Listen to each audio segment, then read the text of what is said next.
Ano? Ma'am, bili po kayo kasama ball namin. Kasababol. Opo, tag 50 po yung isang tab, tapos 10 pesos po each.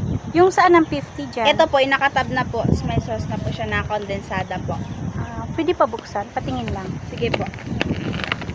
Wow. 50, 10 ang bawat isa. Opo, ma'am, 10 pesos po. Sarap man. Ang presyo niya ba? Sarap yan, ma'am. May cheese yan sa loob, ma'am. Pwede sauce na lang? Ma'am, bawal.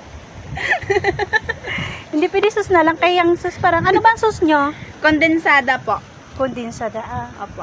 Matamis talaga yan. Paborito Opo, ko yan talaga. Matamis kasi yan. Yes, ma'am. Dami na po nagbili sa amin, ma'am. Last batch na lang po. Di ba ano yan? Yung paborito ko, yung condensed lang. Ma'am, pag haluin mo siya, magiging paborito niyo po siya, ma'am. Pag isaba niyo ng kasabables namin, ma'am.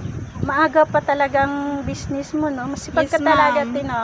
Opo, ma'am. Kailangan to, ma'am, sa project namin, ma'am.